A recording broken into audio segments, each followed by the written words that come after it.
Hello বন্ধুরা, গঙ্গাধর আজকের পর্বে আপনারা দেখতে পারবেন মেঘনাথ গঙ্গাকে মারার জন্য নদীতে ফেলে দিতে বলেছিল। হ্যাঁ বন্ধুরা, তখনই অর্জুন গিয়ে গঙ্গাকে বাঁচিয়ে নেয়, এমনটা দেখা যাবে আজকের পর্বে। বিস্তারিত ঘটনা জানতে ভিডিওটি লাইক করে চ্যানেলটি সাবস্ক্রাইব করে পাশে থাকুন। অর্জুনকে ফোন দিয়ে ডিএসপি স্যার বলে, অর্জুন সন্ধান পাওয়া গেছে একজন টেররিস্টের কাছ থেকে। আমাদের মধ্যে একজন ছিল যে তাদেরকে এই ফাংশনের অ্যাওয়ার্ডে ঢুকিয়ে দিয়েছিল, তার জন্য এত বড় একটা ধামাকা হলো। অর্জুন জানতে পারে তার টিমের লোক এই কাজটা করেছে অতনু।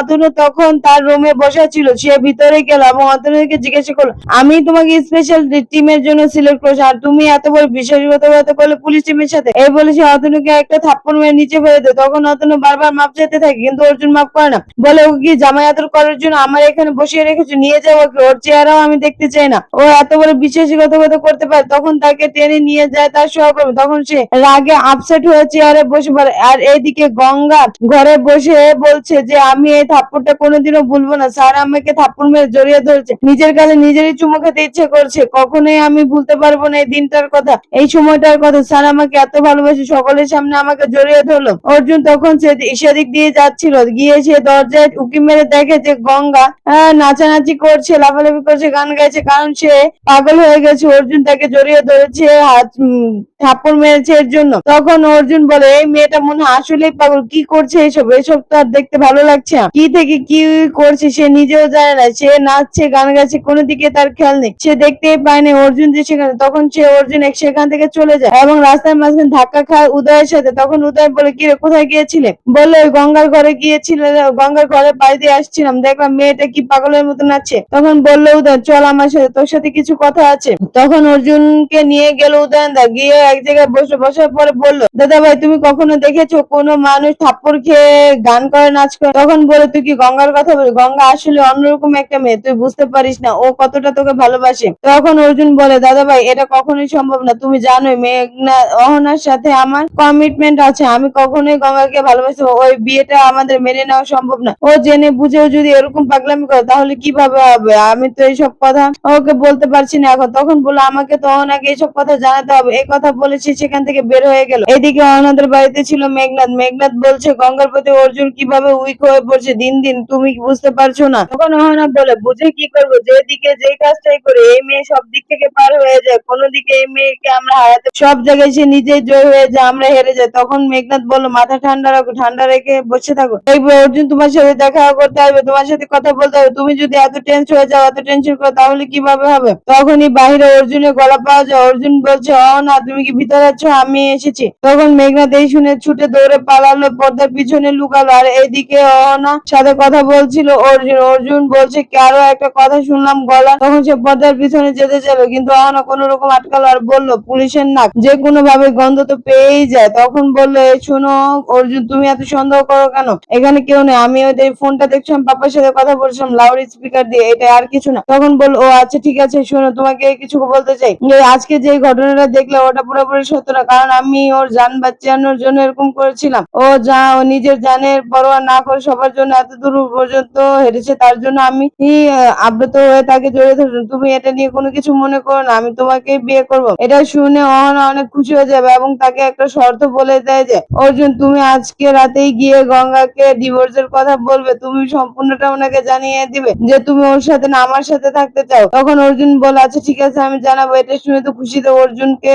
জড়িয়ে ধরলো গঙ্গা। আর এইদিকে মেঘনাথ বলছে, একদম ঠিক হয়েছে, এখন আসবে গঙ্গা লাইনে, না হলে তো কোনো কাজই হবে না। তখন অর্জুন চলে যাওয়ার পর গঙ্গার কথা বলা শেষ হলে মেঘনাথ বের হলো দরজার চিপা থেকে। সে তো খুশিতে পুরো নাচছে এবং নিজেকে খুব গর্ববোধ মনে করছে, কারণ সেই তো এত কিছু করলো। তখন অর্জুন বলে যে, আমি কিভাবে গঙ্গাকে বলবো, আমি কিছু বুঝতে পারছি না, আমাকে তৌফিক দান করো ভগবান, আমি কি করব, কোন দিকে যাবো? আর তখনই কল্পনা চলে আসে গঙ্গা। তখন সে এসে বলছে, স্যার আপনি আমাকে ছেড়ে চলে যাবেন, আমি কিভাবে বাঁচবো? আপনিই তো আমার সবকিছু, এত দূর অব্দি আসে, আমার পুলিশ হওয়া, সমস্ত কাজেই তো আপনি আমাকে সাহায্য করেন, এখন আপনি যদি আমার হাতটা ছেড়ে দেন তাহলে তো আমি আর সামনে এগোতে পারবো না। আর এদিকে গঙ্গা তো মনে সুখে না জানে শেষ করে তাদের পিয়ালি ঘরে আসলো, এসেছে একটা জলের বোতল হাতে নিয়ে। বলছে, তুই এখন কি করছিস? বলছে, আমি তো খুশিতে পুরো আবরারা হয়ে গেছি, স্যার সকলের সামনে আমাকে জড়িয়ে ধরলো, আমি তো এটা ভুলতেই পারছি না, এটা শুনে আমার কেমন পাগল পাগল লাগছে। তখন পিয়ালি বলল, ভালোবাসার টান হয়তো বা এর জন্য দাদাভাই এরকম করেছে। তখন বলি, কি বলছো এইসব, ভালোবাসার টান? তখন গঙ্গাকে পিয়ালি বুঝায় যে, তুই আজকে থেকে দাদাভাইয়ের ঘরে থাকবি, দাদা ভাই আসলে এই কথাটা তুই বলবি, এখন রুম পরিবর্তন করার সময় চলছে। কিন্তু গঙ্গা বলে এই কথা আমি কোনোভাবেই বলতে পারবো না স্যারকে, কি বলছো এইসব তুমি? স্যার যদি বলে তাহলে আমি না করবো, কিন্তু আমি নিজে থেকে গিয়ে স্যারকে এই কথা বলতে পারবো না। পিয়ালি এসব কথা চলে গেলে গঙ্গার চোখটা লেগে যায়, সে ঘুমিয়ে পড়ে এবং সে স্বপ্নে দেখে সে মেলাতে গিয়েছিল তার বাবা মায়ের সাথে। সেখান থেকে সে হারিয়ে যায় এবং সে তার বাবা মাকে অনেক খুঁজে এবং কান্নাকাটি করে, কিন্তু সে তার বাবা মাকে পায় না। ঠিক তখনই অর্জুন বাড়িতে ফিরে আসে গঙ্গার সাথে ডিভোর্সের কথা বলার জন্য। দুজনই ঘরে ঢুকতে গঙ্গার ঘরের সামনে তাদের মুখোমুখি ধাক্কা লেগে যায়। তখন অর্জুনকে গঙ্গা বলছে, স্যার আপনি আমার একটা কাজ করুন, আমি আমার বাবা মাকে খুঁজতে আপনার সাহায্য চাই, প্লিজ আপনি আমাকে না করবেন না, আপনি আমার এই কাজ, আপনি আমার সকল কাজে সাহায্য করেছেন, এত দূর অব্দি আপনার জন্য আমি আসতে পেরেছি, এখন আপনি আমার বাবা মাকে খুঁজতে আমাকে সাহায্য করেন। আর এইদিকে সব কথা দরজার পিছনে দাঁড়িয়ে শুনছিল শালময়। শালময় শুনে বলছে, কি পিরিত রে বাবা, দাঁড়া এখনই পিরিত ছুটাচ্ছি তোদের। এই বলে সে অহনাকে কল দেয়, কল দিয়ে বলে যে অহনা তুমি কি বলেছো আমি জানি না, অর্জুন কিছু একটা বলার জন্য গঙ্গা রুমে ঢুকেছিল, কিন্তু গঙ্গা অর্জুনকে সেই কথা আর বলতে দিল কই, সে নিজে নিজেই বলছে যেন সে সাহায্য করে। তখন অহনা হাসছে আর বলছে, আমি জানতাম তুমি এটা বলতে পারবে না এখন, তার জন্য আমি এই প্ল্যানটা করেছিলাম। এখন সে আবার অর্জুনকে ফোন দেয়, অর্জুন ঘুমিয়েছিল, ঘুম ভেঙে ফোনটা ধরে তখন বলে যে আমি অহনা বলছি। তখন সে বলে যে তুমি কি গঙ্গাকে ডিভোর্সের কথাটা বলেছো? তখন অর্জুন বলে এত রাতে এইটার জন্য ফোন করেছে? বলে হ্যাঁ, এক্সাইটমেন্টে ঘুম আসছিল না আমার, তার জন্য তোমাকে কল দিয়ে জিজ্ঞাসা করলাম। তখন বলে না এটা বলিনি, আর একটু সময় লাগবে আমার, আমাকে আর একটু সময় দাও। পিয়ালি সকালবেলা বাড়িতে গঙ্গা জল ছিটাচ্ছিল, তখন অর্জুন বের হতে যেতে চাইলো, তখন পিয়ালি বলে দাদা ভাই আপনি এত সকালে আজকে যাচ্ছেন? তখন বলে হ্যাঁ আমার অফিসে কিছু কাজ আছে তার জন্য যাচ্ছি। তখনই গঙ্গা উপর থেকে নিচে আসলো, এসে বললো পিয়ালি তো স্যার কি চলে গেছে? তখন বললো হ্যাঁ চলে গেছে। আর মেঘনাথ এদিকে কল দিচ্ছে মেঘনাথকে সকালে টাকার জন্য, মেঘনাথ বাইরে বের হয়েছে কার্ডে দেখার জন্য টাকা আছে, কিন্তু একটা কার্ডেও টাকা নেই। তখন সে বারবার কল দেয় অজয় ব্যানার্জিকে, কিন্তু অজয় ব্যানার্জি ফোনটা কেটে দেয়। তারপরে সে লাস্ট মুহূর্তে ফোনটা ধরে আর বলে যে স্যার এই মাসের বেতনটা কি দিবেন না আমার অ্যাকাউন্টে, সকল তো টাকা যাচ্ছে। তখন বললো যে টাকা ঢুকে নেয় আর ঢুকবেও না, তোমাকে আর আমার দরকার নেই, তোমাকে বাদ দিয়ে এখন আমি অন্য লোকদের দিয়ে কাজ করবো। এই কথাটা শুনে ফেলে অহনা। অহনা তখন তার পাপাকে জিজ্ঞেস করে, পাপা আপনি এই কথাটা কেন বললেন?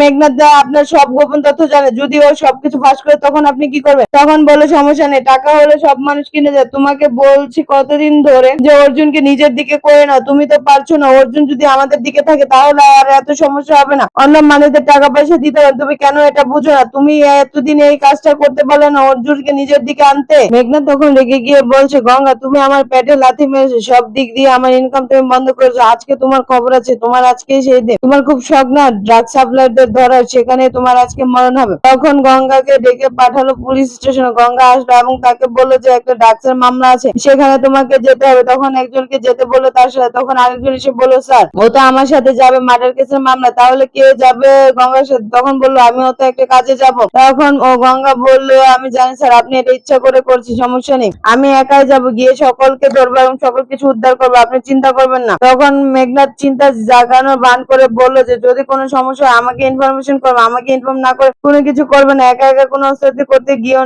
যাও না, যদি কোনো সমস্যা হয় তাহলে কিন্তু খবর খারাপ হয়ে যাবে, অর্জুন আমাকে খবর খারাপ করবে। তখন গঙ্গা একাই সেই ডেরাতে চলে যায়, গিয়ে সেখানে প্রথমে কাউকে দেখতে পায়, সকলে তাকে দেখে খুশি, কারণ তাদের টোপ চলে এসেছে, গঙ্গাকে তারা মেরে নদীতে ভাসিয়ে দিবে এরকমটাই কথা হয়েছিল। তখন একজনকে সে মারতে যায়, তখন আরেকজন পিছন দিক থেকে গঙ্গার মাথায় লাঠি দিয়ে বাড়ি মারে, গঙ্গা অজ্ঞান হয়ে যায়। তখন মেঘনাথকে ফোন দিয়ে বলে যে স্যার আপনার দেওয়া কাজ কমপ্লিট হয়ে গেছে, ও এখন অজ্ঞান হয়ে আছে। তখন বললো একটা পানি ট্যাঙ্কে ভরে তাকে মাঝ নদীতে ফেলে দাও। তখন তারা তাই করলো, তাকে পানি ট্যাঙ্কে ভরলো এবং মাঝ নদীতে নিয়ে ফেলে দেওয়ার চেষ্টা করলো। পানি ট্যাঙ্কিতে যখন ভরা শেষ হলো তখন অর্জুন যে নৌকাতে করে যাবে, অর্জুন সেই নৌকার মাঝে সেজে ওখানে বসে যেন কিভাবে একটা গোপন ইনফরমেশনের মাধ্যমে জানতে পারে গঙ্গাকে একা পাঠানো হয়েছে কোনো একটা মিশনে। তখন অর্জুন সেখানে বসে থাকে, সকালে ডাম উঠানোর পর তাকে বলে নৌকা ছাড়তে, তখন সে নৌকা ছাড়ে না। তখন একজন গুন্ডা অর্জুনের সামনে গিয়ে বলে কি ব্যাপার নৌকা ছাড়ছো না কেন? প্রত্যেকদিন তো এমন করো, আজকে কেন এরকম করছো? তাদের নৌকা ছাড়ো, আমাদের কাজ আছে, মাঝ নদীতে গিয়ে দাঁড়াবে, ওখানে